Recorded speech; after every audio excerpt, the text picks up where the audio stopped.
and it's awesome. Teaching at an international school is Hi, I'm fantastic. Cecile, a Canadian living in Turkey, and this is another expat conversation. Today I'm talking to Josh about his experience teaching ESL abroad. If you stick around to the end, you'll learn how he transitioned from ESL into the international school system. Yeah. So, Josh, welcome to Expat Conversations. Thanks for having me on. It's great to have you. So, can you start by just giving us some biographical information? Where are you from? Where are you now? So I am from the United States, and my wife and I are stuck back in the United States due to the pandemic. We were living in Singapore, and we decided not to renew our contracts at our jobs there in Singapore. And we wanted to really give YouTube a good old-fashioned go. And we were going to take the year off and just become kind of digital nomads, work digitally. But we found out that she was pregnant, and we decided that we would now need to spend about 6 more months in the US. And in the midst of all that, we did have our lovely baby daughter. She's now 6 months old. But in the midst of that, the pandemic happened, and that's kind of got us stuck in the US. Josh, what countries have you lived in? After college, I had a real desire to move abroad, and I went to Madrid, Spain, spent a couple of years there, and then I had kind of an itch to check out Asia because I had never visited Asia. I'd been to a lot of European countries, had also been to South America, but it's like, let's check out Asia. So my wife and I went to South Korea, and we lived in Busan, South Korea, which was really a blessing. Then after Busan, South Korea, we got the itch to check out the Middle East and just understand that culture a little better. And we lived in Hafuf, Al Hassa, Saudi Arabia. And then after Saudi, on an awesome little vacation, we swung through Singapore and fell in love with Singapore. And we were there for 4 years. Truth be told, I could probably settle down there when I'm ready to quote unquote settle down the expat life. I could certainly settle down in Singapore, but that was the last place we were. Okay. Yeah, these are all places that I've never been, with the exception of Okay. Spain. So yeah, you've given me now, traveler's envy. Sounds wonderful. What great experiences to have had. Has been, yep, So sure. I understand that it was your exposure to extreme internationalism at Mm. university that just kind of like opened your mind and gave you the travel bug, so to speak. Do you want to comment about that? What mindset shifts were happening there? I'm a small town kid. So I grew up in a town of 13,000 people. Um, and I wasn't really exposed to many different cultures or ethnicities for that matter. And I went to a college that was in my hometown, but they had a lot of foreigners that were going to school there, and especially in the athletic department. So on the soccer team, for example, we had over a dozen nationalities that were represented, and that exposure was transformative to say the least. I would go into the locker room and I could hear different languages being spoken, mainly Spanish and Portuguese, because we had players from different South American countries, and then obviously Brazil.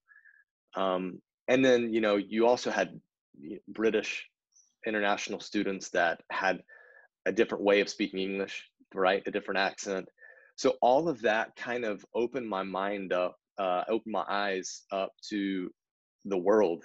I realized, okay, there's more than just Bristol, Bristol, Virginia, Tennessee for me. There's so much more out there. And in college, I had an opportunity to do a study abroad program, and it was during the summer. So we were going to be spending several weeks in Italy. And about 2 weeks into that trip, I realized I hadn't thought about my hometown. I hadn't thought about calling my parents. I had zero homesickness. And I was literally told like all my life, kind of, you're gonna be here in Bristol. And I realized that I didn't have that homesickness that I think most people thought I would have. And I thought, okay, this is it. Like I could actually do this. I could live abroad. This is not so bad. So that was a really transformative moment for me for sure. Did you get pushback from family, friends when you declared that you were going abroad again and for longer this time? Uh, yes and no. I say yes and no because I think that my parents, especially my mom and my sister, just thought it was maybe a phase I was going through, and I did get the question like, "When are you coming home?" Which I always thought was funny. I didn't really know how to answer it because Bristol was no longer my home. It was like the world is my home, the road is my home, and I'd rather be, there than back in Bristol. There's nothing wrong with Bristol. It's just that things abroad are more exciting and more interesting to me and feel more natural actually now that the longer I've been abroad. So pushback, not really. I think it wasn't until Saudi Arabia that they just stopped asking that question. Okay. Like once we spent some time in Saudi, it was like the question changed to when are you coming home, to where are you going next? And that's cool. I Interesting. like that. Yeah. Yeah. That's nice to have that, acceptance and support for your chosen Yep. lifestyle. Yep. I wish they would get passports though, so they could come visit me wherever I am. Absolutely. Mom, sister, get some passports. Returning to the US then, what were some advantages? What were some disadvantages of having lived abroad that you felt particularly on those visits back in the States? I certainly think the first two visits back to the US were more difficult. So that was going back after living in Spain and then going back after living in Korea. And I felt a bit of that kind of reverse culture shock that you hear about. Especially in grocery stores, they're so big and the options are so plentiful, it becomes a bit overwhelming, especially when you're used to living in a city like Madrid, for example. But when you walk into an American grocery store and you have a whole aisle full of cereal with like hundreds of different cereals to choose from, it can be overwhelming. So that was tough. And then the conversations that I had with my old friends were different because our perspectives were different. It wasn't that they had changed, I had changed, and I had to be aware of that. Yeah, I can imagine. So let's shift gears a bit. Because you have such extensive experience as a teacher, I'd like to talk a bit about teaching abroad because I think that's something that people might be curious about. Sure. So, first of all, just a blanket question. Do you recommend that someone who's a teacher, for example, in Canada, in the States, it could be anywhere, go abroad to teach? Yes. So the short answer is yes, for sure. A lot of people that are living abroad tend to get their start in education, and not even so much education, but ESL work. People go abroad to do ESL. So ESL is English as a second language. My start kind of happened when I did a trip to Slovakia with my church, and it was a missions trip where we were counselors at a camp, an English camp, and it was my first exposure to teaching anything but teaching English. And I found that I was pretty decent at it, but more importantly, I enjoyed it. So when I got back, I thought, man, I really want to live abroad. Like that would be the dream. I want to go live abroad. And what's the easiest way? The path of least resistance for anyone in an English speaking country is to just go teach. Now, now that I'm a little wiser, do I recommend that to everyone? No, because some people shouldn't be teachers. Yeah. Some people don't have the right temperament. They also aren't in it for the right reasons. And I would say I'm a bit hypocritical in saying this because initially I wasn't in it for the right reasons, but we knew that because this was our job, we were there to teach as well. Yeah. Yeah. So we were able to kind of keep that balance. When we were at work, we were working and we were Right. trying to do the best job we could. Granted, we were learning on the fly because neither one of us were at the time trained teachers. We since found a passion for teaching and got certified. So we're certified to teach in the US. We just choose to do it internationally. Yeah. Yeah. I know you've had experience in international schools as a PE teacher. Yep. So there, I assume you're using your US qualified teacher status. Do you want to talk a little bit about that? Maybe some of the advantages of that, or some information about what that whole world is like? Sure. If you don't mind me, I'm going to give a plug, Mm-hmm. but it's not a plug that's going to pay me or anything like that. But so my wife and I, when we were in South Korea, we we wanted to make like the next jump, because you're doing ESL teaching and you realize that there are only so many ESL jobs out there that are decent and serious, and the next step is to do the international school teaching thing, or the DOD, Department of Defense, right? DOD, yeah, Right. Department of Defense Education, DOD EA or something is the acronym for that.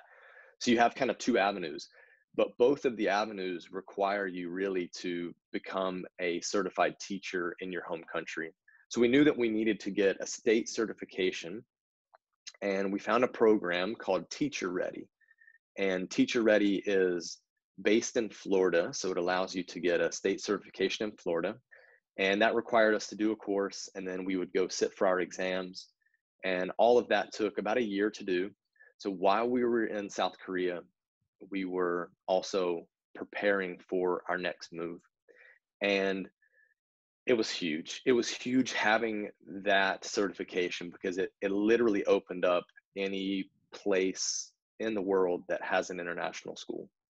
Now, granted, you need some international school experience to teach at the highest international schools. They're going to require that.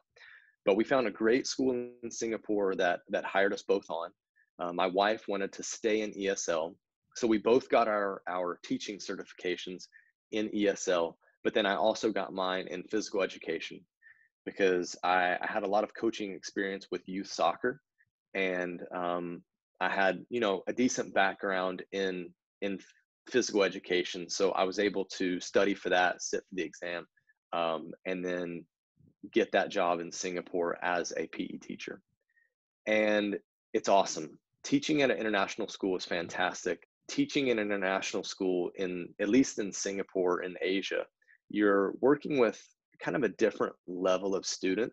The students tend to be nicer, a little more polished. Um, Kids are kids, and they're going to have the same struggles that any kid that you find around the world will have. But in general, I think that the compensation for the work in international schools is much greater than what you're going to find in your home country of US, Canada, UK, wherever. Josh, you have a YouTube channel, and I've had the pleasure of being interviewed by you for your channel. Could you Yep. tell us a little bit about that, and tell us where people can go after they finish watching this video if they want to go hear that conversation? On our channel, Expats Everywhere, we have interviewed people that live in all sorts of countries around the world, and we talk to them about their expat experience. And something that we've done, kind of branching out from that, is we've started to talk to expat business owners, so that people that maybe aren't interested in working somewhere, but they're interested in opening up a business abroad, they can kind of get that perspective from people and just hear their successes and failures, so that they can maybe make the same, do the same thing, or not make the same mistakes. So on our channel, we really focus on expat interviews and providing information about cities and countries, so that people have an idea of what to expect before they go there. And something that we're going to be getting into more is talking about our personal life and sharing our story as expats. So my wife and I will be doing some more vlogs and kind of letting people know the behind the scenes of what we do on a daily basis. And that's going to happen more so once we get back abroad again. But even the preparation for moving will show that. I recommend people go over there and check that Thank you. out. Appreciate it. Josh, I really, really applaud you and your wife, Kaylee. You guys are living the life you wanted to live. You guys have really made this happen. I really commend you because I think it's hard to make your dreams a reality. And you guys are doing it. So bravo to you guys. Thank And you. I've really enjoyed meeting you. And thank you so much for your time today and your perspective on things and being so generous with all your information and experience. Absolutely. Anytime. So Thank your you. YouTube channel is Expats Everywhere. And I will link that in the description below. Are you on any other social media channels where people should or could go to find you? So Instagram, Facebook is expats everywhere, but YouTube is our home. It's really where we focus our time and energy, and we have a goal of hitting 10K subscribers by the end of the summer. We're pushing really hard for that. So if people want to pop over there, hit the subscribe button, that'd be awesome. But yeah, you guys can also email us at expatseverywhere@gmail.com. Ask us any questions. We're super transparent. If we can answer it, we will. And if we can't answer your question, then we will try to go find the answer. We'll reach out to our network of people and try to help you out. We're just interested in spreading the message of how awesome the expat life is to as many people as So thank possible. you for making it to the end of another expat conversation. If you like this video, please give it the thumbs up. It really helps this video get discovered. And don't forget to subscribe so that you'll get notified when the next video becomes available. Bye.